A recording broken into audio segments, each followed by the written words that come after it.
Hello, it's Ed. Welcome back to the studio. This week I am going to be shooting digital. I know that's probably a disappointment for many of the people that follow this channel, but I was saying how I was excited after shooting all the Lumix and the black and white and so forth to shoot digital again and be able to look at my compositions and assess things and judge things a little bit more. So I have with me my regular walk around camera, which is a Panasonic Lumix. I think it's a G100. It's a 20 megapixel camera. It's a 4/3 sensor. I've got the kit lens. It's a good kit lens, but it's a kit lens that came with the camera. It's a 14 to 45, so that's 28 to 90, is it, equivalent? It has an image stabilizer on the lens, which you can switch on and off. It drains the battery really fast, this I've found, so I tend to only use it when I really need it, and it's quite a sunny day today, so fingers crossed I won't need it.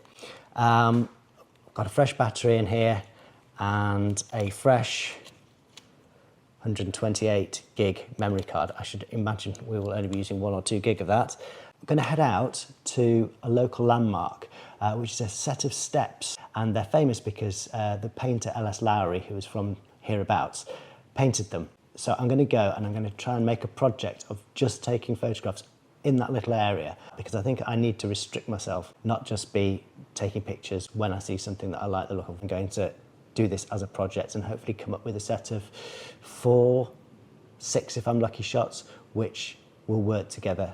So I'll head out now and see you out in the wilds of Stockport. So here I am. This is Crowther Street in Stockport. This is what Lowry painted. It has certainly changed a bit since then. It's just after 9 AM on a Monday, so it's pretty quiet around here. They weren't around in Lowry's time, even in my time. There used to be a silk mill, but then I also remember when there was a cooling tower. But anyway, we're at the top of the street now, so I'm going to see if I can get some shots. So this first picture is actually looking the opposite way, down the steps from the way that Lowry painted his picture.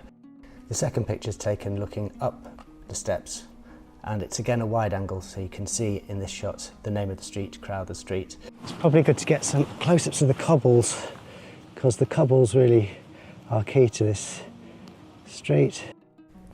Not massively keen on these close-ups of the cobbles. Yep, they're cobbles. I've tried to get a sense of perspective.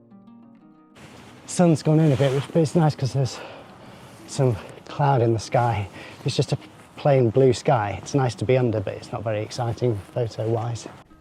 This is probably my favourite one of the street because of the jaunty angle. I tilted the camera slightly to try and accentuate the line of the rail going into the picture and give a bit more of the foreground. So yeah, I think this one is kind of nice. All these have been wide angle, so maybe we'll just do some telephoto. I quite like this as a telephoto shot. It's nice. There's no sky in it, which I think is a good thing, because the sky was really quite boring at this point. And you get a sense of the steepness of the pathway.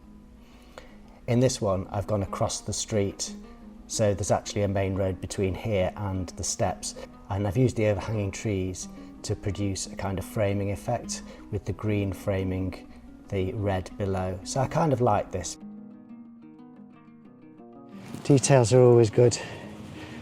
I haven't got a macro with me, but this will take things fairly close. So I'm guessing this shield is an emblem of Stockport. I should know this living here, but I don't.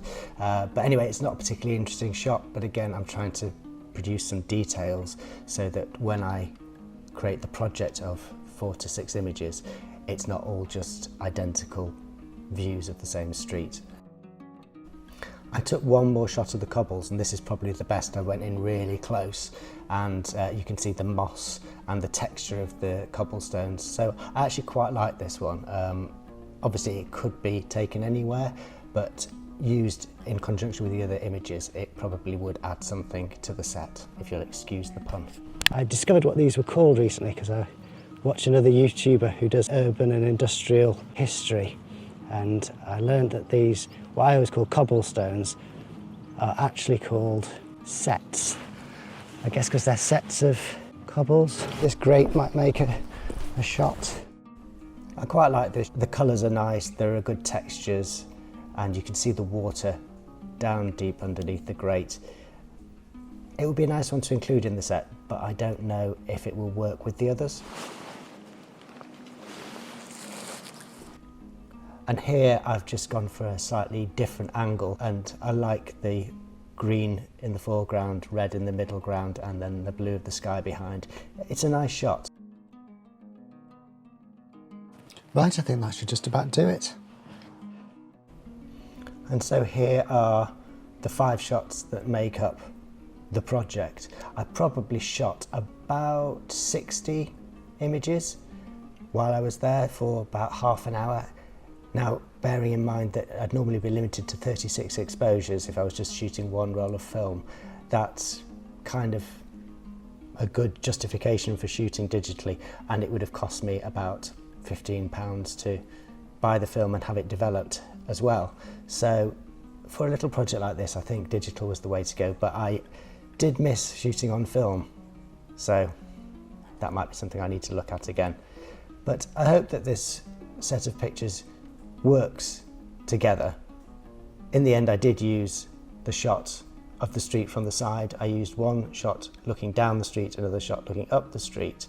I didn't use the close-up of the cobble. I was wondering whether the bottom left-hand image I would replace with the cobble, because I have got 2 pictures which are quite similar in that set, but when I looked at it in a preview it just didn't quite work, so this is the way I've gone.